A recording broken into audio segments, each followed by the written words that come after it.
Perlindungan ciptaan dalam bidang lagu atau musik yang diumumkan atau diperbanyak melalui internet.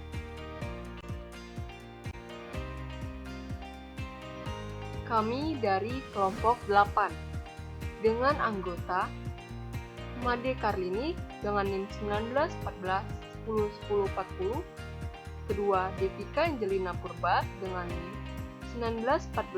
1914101047, dan anak Agung Ayu Anandita Mahendra Putri dengan NIM 1914101054.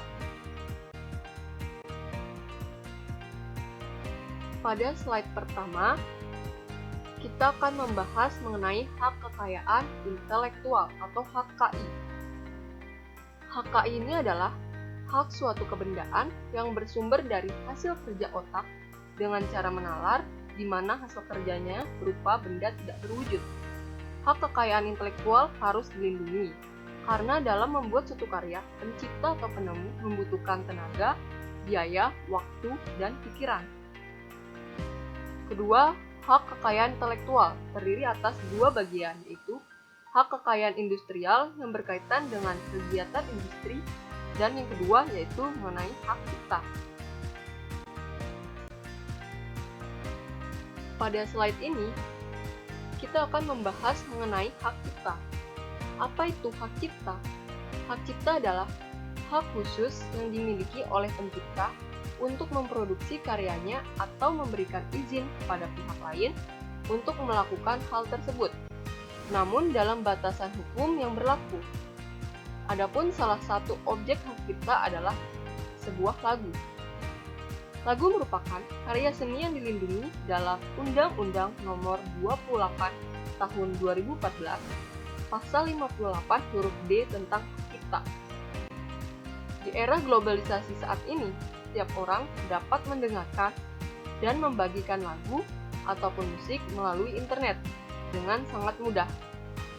Perkembangan teknologi mengenai sarana untuk menikmati lagu ataupun musik memberikan dampak positif dan dampak negatif.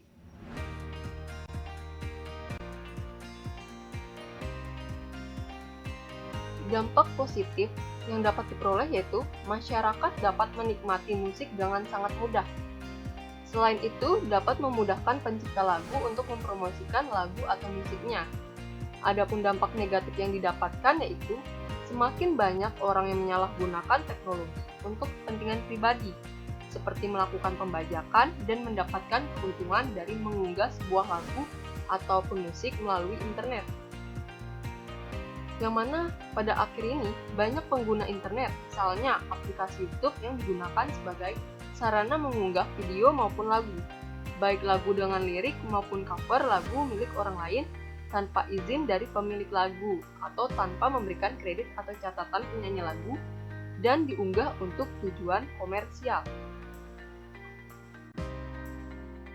Di dalam hukum sendiri mengakui hak cipta telah ada secara otomatis sejak ciptaan tersebut telah selesai diwujudkan. Hak cipta tidak mengharuskan ciptaannya untuk didaftarkan, namun apabila didaftarkan, maka akan lebih baik karena akan ada bukti formal kepemilikan hak cipta. Hak cipta merupakan hak eksklusif berupa hak moral dan hak ekonomi pencipta, yang berarti tidak ada orang lain yang dapat menggunakan hak tersebut tanpa persetujuan dari pencipta atau pemegang hak. Hak moral dan hak ekonomi inilah yang akan dilindungi oleh Undang-Undang Nomor 28 Tahun 2014 tentang hak cipta.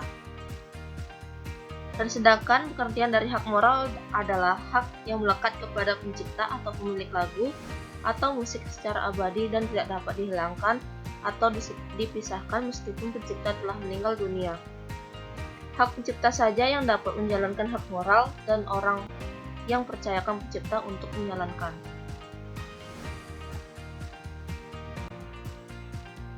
Dan untuk hak moral sendiri harus tetap dipatuhi dan dihormati oleh setiap orang. Hak moral berdasarkan Undang-Undang Nomor 28 pada pasal 5 ayat 1 tetap melekat pada diri pencipta untuk yang pertama tetap mencantumkan atau tidak mencantumkan namanya pada salinan sehubungan dengan pemakaian ciptaannya untuk umum. Kedua, menggunakan nama aliasnya atau samarannya. Ketiga, mengubah ciptaannya sesuai dengan kepatutan dalam masyarakat. Keempat, mengubah judul dan anak judul ciptaannya, dan kelima, mempertahankan haknya dalam hal terjadi distorsi ciptaan, mutilasi ciptaan, modifikasi ciptaan, atau hal yang bersifat merugikan kehormatan diri atau reputasinya. Dan untuk hak ekonomi sendiri sesuai dengan pasal 8 adalah hak untuk memperoleh manfaat ekonomi atas karya yang telah diciptakannya. Masa berlaku ekonomi adalah sepanjang hidup pencipta dan dapat diperpanjang 70 tahun setelah pencipta meninggal dunia.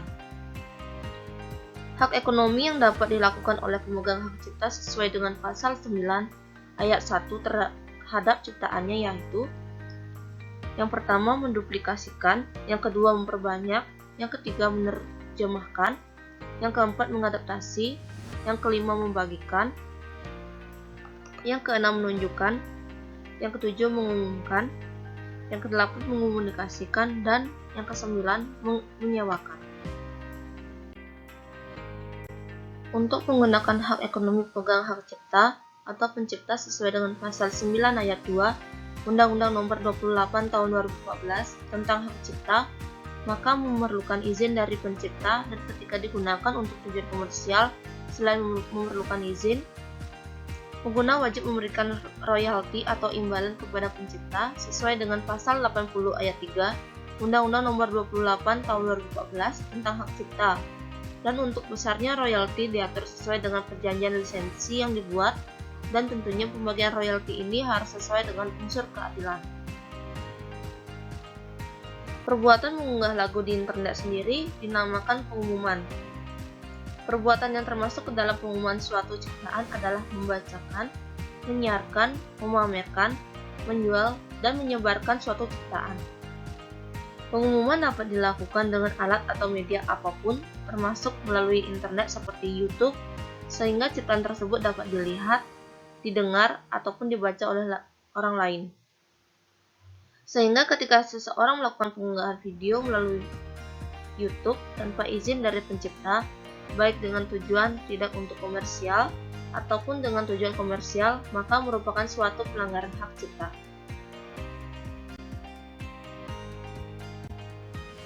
Pada perbuatan mengumumkan sebuah lagu yang dikatakan tidak melanggar hak cipta adalah ketika lagu yang diunggah adalah lagu kebangsaan menurut sifat aslinya atau tidak diubah. Atas perbuatan dari pengunggah ini, maka pencipta dapat mengajukan gugatan perdata berupa gugatan ganti rugi dan tuntutan secara pidana. Hal ini sesuai dengan pasal 96 ayat 1 Undang-Undang Nomor 28 Tahun 2014 tentang hak cipta, di mana pencipta yang berhasil dirugikan hak ekonominya berhak mendapatkan ganti rugi. Gugatan perdata berupa gugatan ganti rugi diajukan oleh pencipta ke pengadilan niaga. Hal ini sesuai dengan pasal 100 ayat 1 Undang-Undang Nomor 28 Tahun 2014 tentang hak cipta. Ganti rugi yang dapat dimintai kepada pelanggar hak cipta berdasarkan pasal 99 ayat 2 Undang-Undang Nomor 28 Tahun 2014 tentang hak cipta, yaitu berupa permintaan untuk memberikan penghasilan yang diperoleh kepada pencipta, baik sebagian ataupun seluruhnya. Selain tuntutan ganti rugi, berdasarkan pasal 99 ayat 3 pada Undang-Undang Nomor 28 Tahun 2014 tentang hak cipta, pemegang hak cipta dapat memohonkan permintaan untuk melakukan penyitaan terhadap karya yang dihasilkan dan permintaan untuk diberhentikannya kegiatan pengumuman, pengadaan, ataupun pendistribusian terhadap karya yang dihasilkan yang disebut dengan putusan sela. Dan sesuai dengan pasal 105 Undang-Undang Nomor 28 Tahun 2014 tentang hak cipta, yang dimana pencipta juga dapat menuntut secara pidana pihak pengunggah tersebut jika dalam mengunggah video melalui YouTube tanpa izin dari pencipta untuk tujuan komersial, maka dapat dikenakan sanksi pidana sesuai dengan pasal 113 ayat 3 pada Undang-Undang Nomor 28 Tahun 2014 tentang hak cipta, yaitu dapat dipenjara dalam kurun waktu maksimal 3 tahun dan atau denda dengan jumlah maksimal sebesar 500 juta rupiah. Selain Undang-Undang Nomor 28 Tahun 2014 tentang hak cipta, Perlindungan hukum bagi pencipta lagu atas lagunya yang diunggah di internet, misalnya di YouTube, juga mendapatkan perlindungan dari situs YouTube itu sendiri. Perlindungan hukum bagi pencipta yang diberikan oleh YouTube diatur dalam kebijakan YouTube mengenai hak cipta yang dapat dilihat di situs YouTube itu sendiri. Namun, perlindungan hukum yang diberikan oleh YouTube masih lemah. Penyiaran video lagu yang diunggah tanpa izin dari pencipta oleh situs YouTube ini dapat mengakibatkan situs YouTube ditutup secara keseluruhan, sehingga tidak dapat diakses oleh siapapun. Hal ini sesuai dengan pasal 54 dan pasal 55 Undang-Undang Nomor 28 Tahun 2014 tentang Hak Cipta. Berdasarkan pasal 54 Undang-Undang Nomor 28 Tahun 2014 tentang hak cipta untuk mencegah adanya pelanggaran terhadap hak cipta melalui media internet, yang dimana pemerintah berwenang untuk yang pertama melakukan pengawasan terhadap pembuatan dan penyebaran konten berhak cipta, yang kedua kerjasama dengan berbagai pihak baik dari dalam ataupun dari luar negeri, dan yang ketiga pengawasan terhadap tindakan perekaman dengan media apapun terhadap ciptaan. Dan berdasarkan pada pasal 55 Undang-Undang Nomor 28 Tahun 2014 tentang hak cipta, setiap orang yang mengetahui adanya pelanggaran hak cipta melalui sistem elektronik untuk penggunaan secara komersial dapat melaporkan kepada Menteri yang menyelenggarakan urusan pemerintahan di bidang telekomunikasi dan informatika. Laporan yang diterima akan diperiksa, dan kemudian penggunaan secara komersial di sini maksudnya adalah penggunaan komersial secara langsung atau berbayar maupun penyediaan layanan konten gratis yang memperoleh keuntungan ekonomi dari pihak yang mengambil manfaat dari penggunaan hak cipta.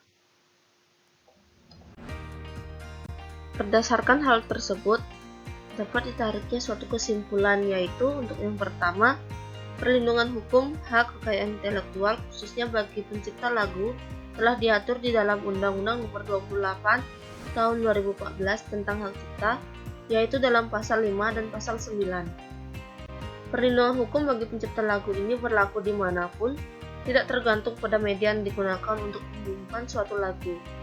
Selain itu, pencipta lagu mendapatkan perlindungan hukum dari situs internet yang mengumumkan lagu dan musik yang memiliki hak cipta.